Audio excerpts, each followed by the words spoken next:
Okay, try naman natin dito sa Lugang Cafe. Dito yan, matatagpuan sa SM North EDSA.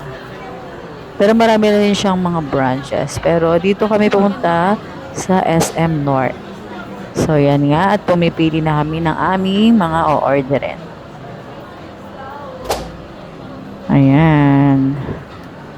First time nga namin itong papasukin. And, titigman naman natin ngayon ang kanilang mga dishes. So, tara. Pasok na tayo. Ayan. Ayan, marami silang customer. For sure, masarap ang mga pagkain dito. Ayan, pagpasok pa lang namin is napakaganda ng ambience ng kanilang restaurant. Ayan, sobrang laki. Meron pang second floor ang kanilang pwesto dito sa may SM North EDSA. So, ayan na nga. Ayan, makikita nyo ang second floor nila. Ayan, sobrang social ng kanilang ambience. So, yan. Order na nga kami. Ayan. Sobrang dami nilang food and parang sobrang sasarap ng mga nasa menu. So, yan nga. Order kami ng ice cream dahil paborito yan ni Popoy. Yung ice cream na yan is good for 4 person. Yan. Sobrang laki niyang ice cream na yan.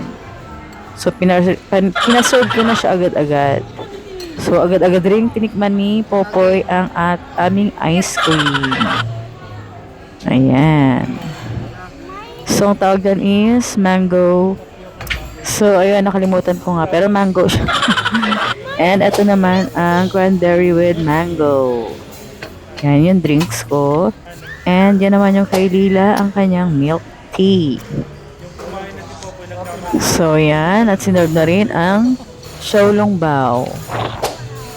Ayan. Mainit-init pa yan. Okay. Ayan po ang aming mga food. And titikman ko muna ang aking drinks. Ayan. And masarap din naman ang kanilang cranberries with mango. Yan, at nainggit din ng isa. Kuha rin ng video. Masarap daw ang kanilang milk tea. Ayan. At titikman nga namin ngayon ang Xiaolong Bao. Ayan.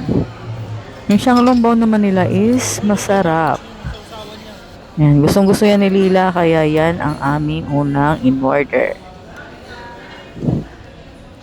So, yan. So, yan. At dinidip siya sa kanyang sauce. So, yan. Sarap na sarap nga siya dyan. And, titikman nga rin ni Charlie ang Xiaolong Bao kung masarap nga talaga. So, dumating na rin ang aming order.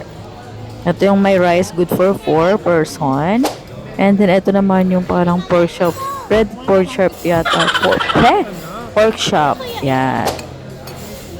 Pero sobrang sarap nun. And then, ito naman yung kumukulo-kulo pang chicken nila. Hindi ko alam kung nakalimutan ko na ang pangalan.